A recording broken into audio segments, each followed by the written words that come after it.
We're going book shopping today, and there's so many new books that come out literally every day, so make sure you subscribe because we do lots of book shopping here and lots of hauls, and there's new videos every single day for all of December for Bookmas. Hello you guys, welcome to another book shopping video. I literally just pulled up next to a van and I didn't think that anyone was in it. It's like some kind of like delivery vehicle, so I pulled up next to it. You can probably see it right there, and I pulled up because the sun is shining so bright, so I'm like, I don't want the sun to like mess up the lighting.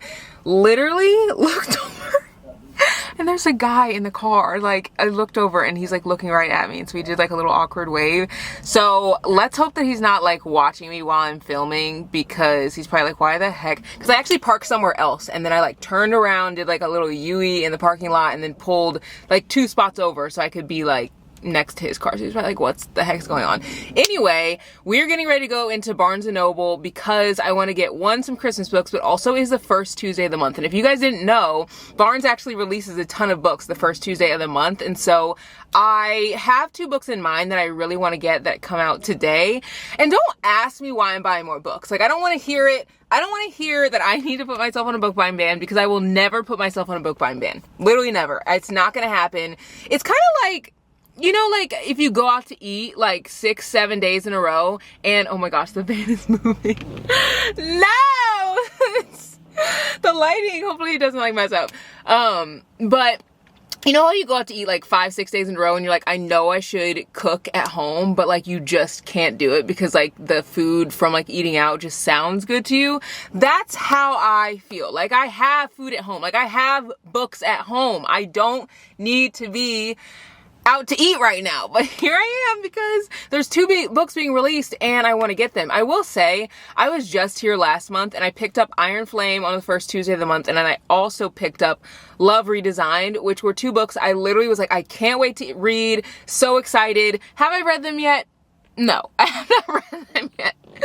But it's just, I think part of it is like, I know that if I see a lot of people reviewing this book that I like want to read and I don't have it in my house, I get FOMO. I don't know what it is. I think I can't even talk. I think the fact that I have the ability to read it is what makes me excited to read it. But I don't know, if I didn't have it, I feel like I would like, I just need to have it. I don't know. Anyway, it's weird. It's kind of like just, I feel like we all have our like weird bookish things. Like when I go in the bookstore, I don't like to take the first book. I like to like move the first book and take the second book. I also do not mind like bending the pages of my book for a bookmark. Also, this is something that I saw, I think someone posted on TikTok and I like resonated with it, but I don't know if anyone else does this. If I read a 5-star read, like a book that I think is going to be a 5-star read and it ends up being a 5-star read, I cannot read another book after it that I think is also going to be a 5-star read. I don't know why I'm like that. I have to read like a mid book. So I'll read like a book that I think is going to be really, really good. And then after that really, really good book, I have to read something that I think is going to be like so-so. And you guys know those books that are just going to be like, like they'll be okay. Like they're probably not going to be amazing. Like you just have a guess that they're going to be okay, but you just like want to read it. I don't know why I'm like that. Like, I just can't read. And maybe it's because after a book is good, you kind of get a book hangover. And so you're just like, I don't know, comparing everything to that good book. So I don't want to read a really good book, have it be a 5-star read, and then end up reading another book after it that is also potentially a 5-star read. But then because the other 5-star was like so good, it makes this other book less than good. I don't know. I have all these like weird bookish things. Comment your like weird bookish thing that you do like below in the comments, because I feel like we all have them. I think a big one that we all do is like we don't take the first book at the bookstore. We take the one that's like behind the first book. Anyway, let's go inside. It is packed in here, like absolutely packed. It's the first Tuesday of the month and there's tons of releases out today, so I'm not really sure like how much we'll chat. I feel like I'll probably chat because I'm just chatting. I like literally don't care, but you know, we're gonna do our best. So let's head inside and see what we can find.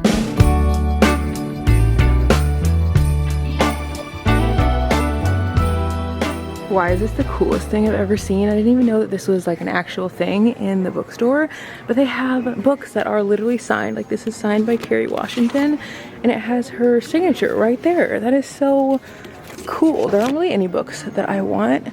Well, I don't own Tomorrow. Let's see the signature in here.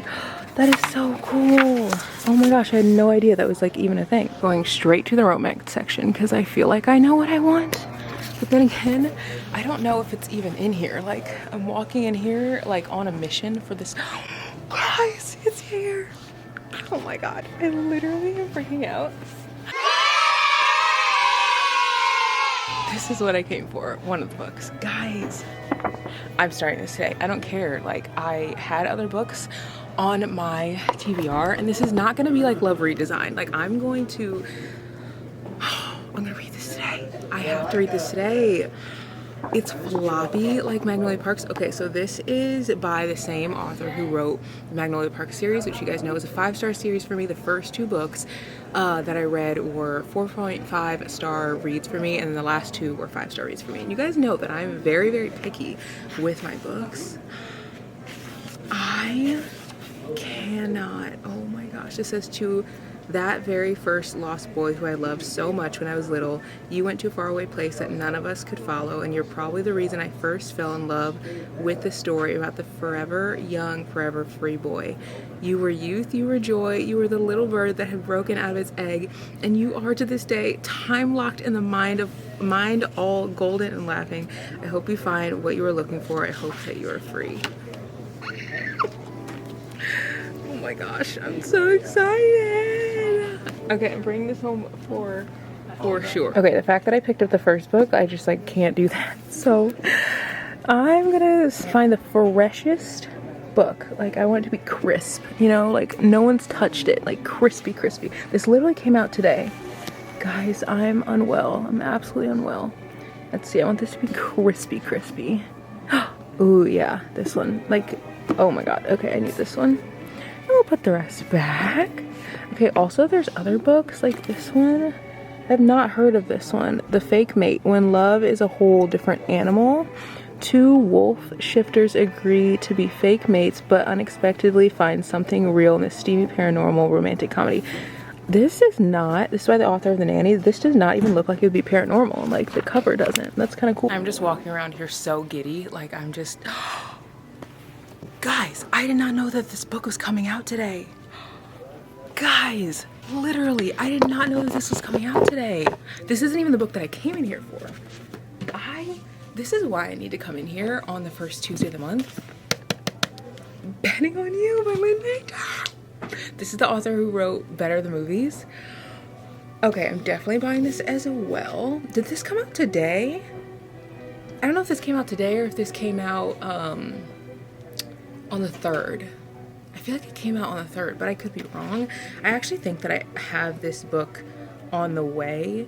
I ordered it from bookshop.org. I do that a lot for books that are like books that I want to order, but I also want to support a small business, so I will, or like a indie bookstore, so I will order it on bookshop.com, and then I will like put in the bookstore that I want to support. So I put in Our Town Books, which is like 40 minutes from here. But I kind of want to buy this. Maybe I'll buy this for like a little free library. I don't know. Maybe I should just like calm down because I literally have it on the way.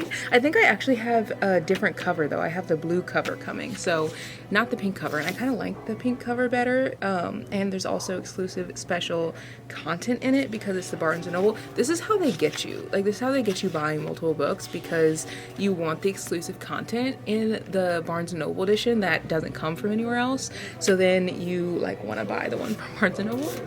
I need a book basket. The other book I came in for today is Heartstopper 5, but is it out yet? Because this is 1. It's 4, 4, 3, 2. I could have sworn it came out today, or is that the 7th? Okay, now I'm confused. Now I need to look on my phone because I could have sworn that Heartstopper 5 came out today.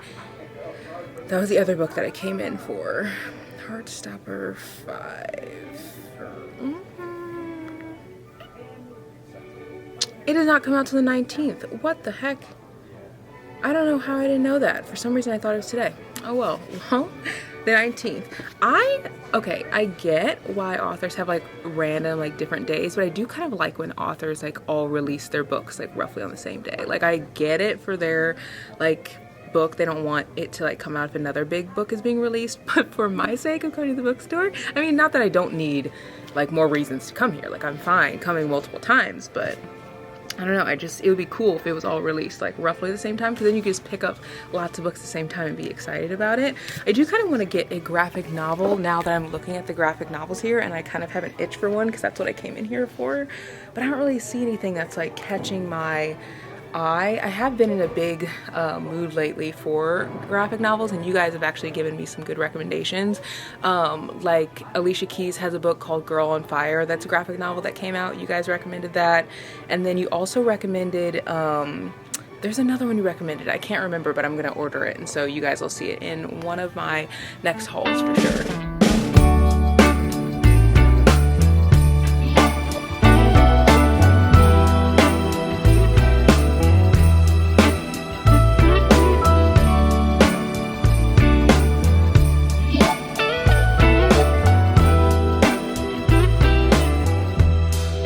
Merry Christmas, baby.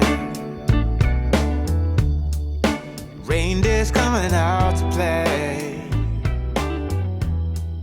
Santa Claus is packing the presents. I feel like I rarely look at the thrillers anymore because I haven't really been in a thriller mood lately. Like there's just nothing that's like catching my attention. And I have a ton of thrillers at home, but I feel like they just aren't really on my radar. Like I've really been wanting to read pretty much anything else other than thrillers. I don't even know why that is, because I feel like this is a season for thrillers, like, you know, cozy season, when it's like, maybe I'll be more interested in thrillers whenever it's like past Christmas, because I do think that for Christmas like season, I like to be in a better mood and like in a really like happy, fluffy, fun mood, and I feel like that's what romance does for me. But I don't know. Ooh, okay, let's look at Frida McFadden's section. She has some like nice books over here. I think it's actually just the ones that I own, but let me see. You can tell that people have been like messing around in this section. Alex was just telling me that she started this, I think this morning, and she said it's so good. I actually own this, and now I'm like, okay, I want to read it because I read The Housemaid and really liked it, but I just wasn't sure if I would like The Housemaid's Secret because it felt like it'd be too similar to The Housemaid. But if she says it's good, like, you know, we love Sister Frida, so if she says it's good, it's probably really good, so I should move that up on my TBR for sure. I also feel like they put a lot of the good thrillers over here. Not that there aren't good thrillers over there, but I feel like this is where I get a lot of my recs, like these kind of tables. I noticed that they pulled the locked door over here, which this is also my TBR. I feel like I want to just go through her entire backlist. This is also my TBR, and I kind of wish, ooh, what is that? Ew. Oh my gosh, gross. It feels like deodorant or something. What is that? But I kind of wish that I had, see, this is why you don't pick the first book. Do you see that on there? Like, that literally looks like deodorant. That's not supposed to be on there.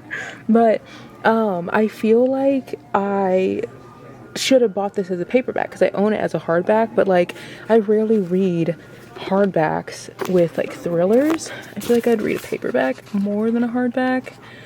I don't know, maybe I wouldn't. Who knows? I've had this on my TBR for literally forever. My babies. I feel like I always walk through here like I don't know what's already in here. Like I don't own and have read half of these books on the shelves in here. I just like to look, you know? I just like to look and see what they have. Someone on TikTok said that this book is really good. It's called Pride and Protest by Nikki Payne. But I looked up the Goodreads reviews, and a lot of them were saying that it seemed like the main character, like guy in this, because I think this is like an interracial love, like he's giving like white savior complex. I'm like, I don't know if I like that. I don't know if I like that. I don't know. But then again, I might like it because the person who said it was good, she was also black. So like, I feel like she gets it, you know? I need to just like stop taking so much stock in reviews. I feel like I take a lot of stock in reviews by people who I like know and trust, and that like recommend books that like, I don't know, we have like a similar like books that we like, but I need to stop taking so much stock in like random people's reviews. I'm like, I literally don't know them and they don't know me, and like we could have totally different reading styles. Like they could read classics, like I never read classics, like so if they read this, like of course they're not gonna like it, you know? But I've heard really good things about this book from the one, it was like one, I think TikTok creator who we have like pretty similar books that we read, so I feel like I might like it. One of you guys said that this was a really good book to read, The House of the Cerulean Sea. and I feel like I don't know about like it. It's supposed to be like a cozy fantasy, I think. I mean, it looks cute. The cover like looks like I would like it, but then again, like fantasies literally scare me. There is a book up here that's called The Book Eaters, and it's about a person who like has insatiable need for reading, or not for reading, for eating books, I think.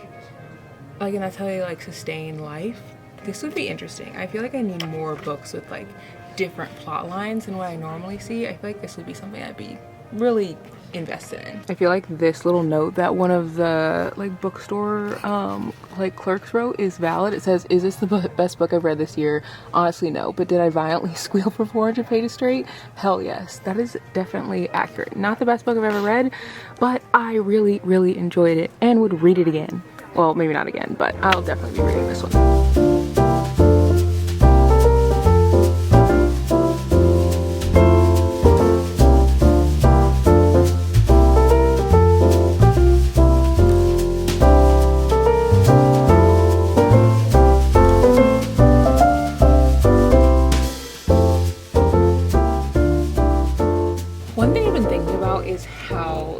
The books that are front facing really are like at the best advantage, because I do not look through these books. Like, there are so many books that are like on these shelves, and if they're not front facing, I'm probably not looking for them, unless like maybe like someone's told me a specific book and they've told me to like look for it. I just am not looking for it. I can't be the only one who's like that. Like, there's so many books. Okay, also speaking of, right behind you guys is like the classics like table, like Lord and the Flies, or classic bookshelf, Lord and the Flies and Animal Farm and all these like books. I feel like I got so burnt out on like these classic type books because I was an English major in college, and I just don't know if I ever want to read them again. Like, I've thought about reading like The Invisible Man, and like I own it, and there's so many other classics that I own and I've thought about reading, but like I got so burnt out in college, and maybe part of it was because it was like mandatory. You had to read it by a certain time. I was already stressed. You had to write something about it, talk about it. It just seemed like a lot, and I was reading so much at one time that I just don't want to do it. I want to read these like fluffy, happy, easy books, and I don't know, I can't be the only one who like has a very specific genre that I want to stick to. I don't know, maybe I will like go outside of that whenever I feel like I've gotten my fill of romance, but I don't know if that'll ever actually happen. I've never read a book like this that is like a little novella collection, but I feel like this would be fun. Like, if you're not wanting to read like a full book, like all of these are different stories and there's 3 different ones. I don't know, I feel like this would be fun.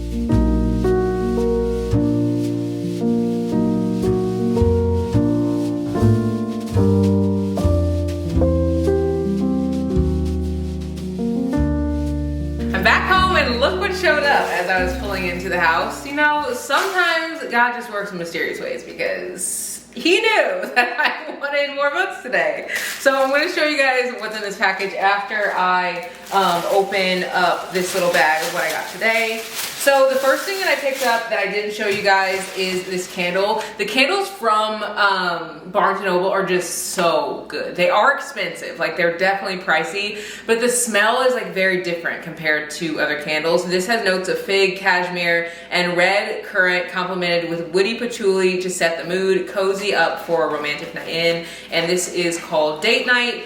I usually get, oh, it smells so good, oh my God. Oh, it smells so good. I'll link it if you guys want to pick it up. But I usually get the candle called Book Lover. That's my favorite one, but they were out of it. The line at Barnes on a Tuesday is wild. Like, it felt like it was gonna be out the door. It was wrapping around like where the line is, like the front. It like wrapped around like some books and stuff, and they had 3 tellers at the front, and they were trying to get a 4th one because it was so long. So I guess everybody had books that they wanted to get that were being released today. I sure did. I ended up getting Never by Jessica Hastings. Y'all, I love the Magnolia Parks universe. Like, it is so much drama. Like, I cannot get over how much I love that series.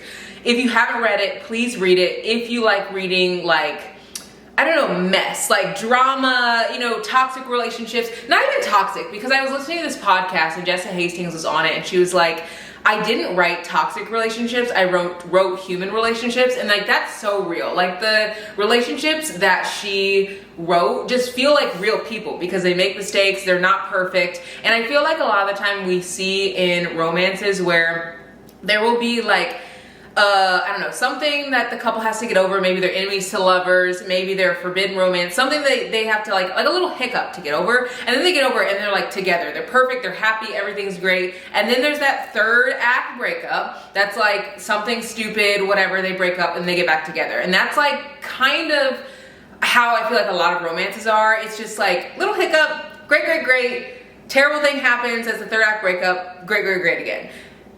In Magnolia Parks, it's not like that. Like they break up, get back together, break up, get back together, do terrible things to each other, get back together. Like it is so real, and it feels like you're watching reality TV when you read it. Also, her writing is written like no other book I've literally ever read. It's written as if the characters are talking to you. Like Magnolia in the books, she will say, I went over to the store to buy these like new shoes. You know the store over on 5th and 9th? And I'm like, well, no, I don't know that because I'm a reader. Like I'm not there. But she talks to you as you're like, as if you were actually there. It just makes you love the books even more. So I had to pick this up because I feel like it'll be written in a similar way because her writing style is just so unique. She actually, when she was publishing it, she self-published the first book, and then this was published with Bloom Books.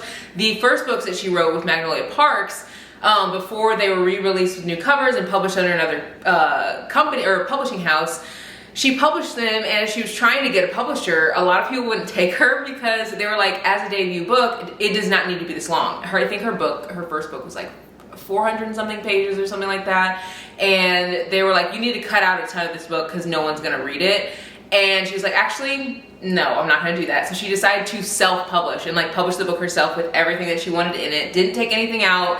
And obviously they popped off, like everyone loved the series. So I cannot wait to read this. Also, the book is super floppy. Inside, I can already see there's tons of like dialogue, and it's written in her typical writing style. She also uses footnotes, which is really unique. So I'm hoping that, like, I don't know, I really resonate with this book as much as I did with the Magnolia Parks universe. On the back, it says, never is an awfully long time. Now, this is a fantasy. It is a retelling. Well, I guess I'll just read the back, but it says, growing up, Daphne always knew Peter Pan would come for her, the way he'd come for her mother and her grandmother Wendy before that, the Darling Girls. Their stories are all the same, the forever young boy at their window after their 13th birthday in the shimmering magical land beyond a star. When Peter doesn't show for Daphne until she's 17, inexplicably full grown and with no excuse for his tardiness, Daphne doesn't know what to think. Still, she has always been told that Peter Pan is her destiny. It's beyond choice to take his hand and leap into the stars no matter what comes next. But in Neverland, Peter's true colors begin to show. One moment he's making Daphne's heart flutter, and the next he's forgotten her entirely. So when Daphne stumbles into the path of Jameson Hook, the pirate son of Peter's nemesis, she lets herself get swept up in his vulgar charm despite the warnings. Both boys are trouble. Both have dangerous secrets about this strange fantasy land they call home, and if she loses her heart to either one, Daphne might just lose herself too.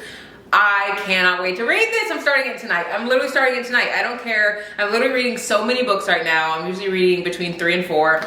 This is gonna be I think my 4th book. I am reading this. I cannot wait to dive in. And then I also picked up this book, which is also on the way. Well, not this one. I got this book of poetry because Barnes & Noble, I guess, gives out like books as a little Christmas gift to their members. So I don't know, I just thought it would be cool. It has like Shakespeare in it. You have different options of which one you want to pick. There was like a Christmas one. I was like, I'm just gonna pick the romance one because it just looks cute. It says Poems of Love. On the back it says, How Do I Love Thee? Let Me Count the Ways by Elizabeth Barrett Browning. And these are all just like classic, very classic poems. Then I picked Betting on You. Now I loved reading Better Than the Movies. I have not read the 2nd or 3rd book by this author, but I have purchased them. Oh, no, I take it back. I did read The Do-Over. I read Better Than the Movies and The Do-Over. I think I rated The Do-Over 4 stars, not 5 stars. Hold on now. I rated it 4 stars, and then I rated Better Than the Movies 3.5 stars. Also, her writing is spice free, so if anyone likes to read a book that doesn't have spice in it, her books literally are the happiest, fluffiest, fun rom-coms. They remind me of like a Disney movie almost. And this one, it says, the first time Bailey meets Charlie, he is the worst. While moving to Omaha after her parents' sudden divorce, Bailey finds herself trapped for 10 hours with a cynical and obnoxiously opinionated stranger, the polar opposite of her careful, well-behaved, cheery temperament. So imagine her surprise when years later, Charlie turns out to be her co-worker at her new job. This is like, she does such a good job of writing like enemies to lovers. She like is just so freaking good at it. But this time around, they find themselves talking comfortably and even laughing. Still, they agree they can't stand each other, and when they witness two of their coworkers flirting, their commentary on the moment spirals into a bet. Charlie insists that members of the opposite sex can't be just friends, and Bailey is determined to prove him wrong. Amidst all their bickering and playful banter, Charlie works to deflect the feelings he's developed for Bailey. He is terrified to lose her if his crush becomes known, and what doesn't help his agenda is Bailey and Charlie fake dating in order to disrupt the annoying pleasantries between Bailey's mom and her mom's new boyfriend. Soon, what Charlie was hoping to avoid becomes a reality as Bailey starts to see him as not only a friend, but someone who makes her hands shake and heart race. But Charlie has a secret that involves Bailey and another bet Charlie may have made. Can the two make a real go of things, or has Charlie's secret doomed them before they can start? What if Charlie made a bet? I'm just guessing because she writes a lot of like Disney type books. What if Charlie made a bet with his work friends that he could get Bailey to fall in love with him? That's my prediction. I've never read this book, like it's brand new to me, but I'm taking a guess that is what he did, and we'll see how this goes. I don't know, I could be wrong, but I feel like that'll be a good one. And then the last book that I have to show you guys is an Amazon package. I love sharing book packages because, I don't know, it's just fun like ripping it open together. This is a book I think that, I don't even know where I got this recommended to me. It's called Cabin Mate by Leah Brunner. I literally don't even know where I got this recommended to me. This is book 4. I feel like one of you guys probably recommended it to me. It says, when the woman of my dreams finally becomes available, all bets are off. I lost a bet to my older brother, my evil life-ruining older brother. Okay, maybe that's a little over dramatic. Now I can't go on a date for 4 months. I can't even touch a woman. No hand holding, forget kissing. I'm walking the straight and narrow, aka dateless and lonely, just fine, until my best friend, the woman I've been pining over since college, gets her heart broken. How can I say no to those big, gorgeous blue eyes when she asked me to fly to Vermont to attend her sister's wedding with her as her fake boyfriend? Yeah, all bets are off. Don't tell my brother. It'll be easy. Pretend to be my best friend's boyfriend without holding her, kissing her, or falling even more in love than I already am. But when we end up having to share a room at her family's cabin, the line between real and fake becomes very blurry and very tempting. I love a one-bed trope. Oh my God, I love a one-bed trope. This is why I picked up this book. Also, the words in this are literally huge. I don't even know if you guys can see that. These are huge, and I feel like I'll just get through this super fast. I'm pretty sure that this is a standalone because obviously I picked up book 4, and I'm sure I knew that when I ordered it because I'm sure it showed that on the Amazon website. Yeah, this looks so good. So I hope you guys enjoyed this little book shopping haul. Obviously I did not get any Christmas books, but really it was because the selection is very like small. I feel like I have so many Christmas books and I was looking for the right one and I just did not find it. So this was as good as it's gonna get. So yeah, I hope you guys enjoyed this little video and I hope you guys will come back tomorrow and I'll see you guys tomorrow on the next one. Bye guys.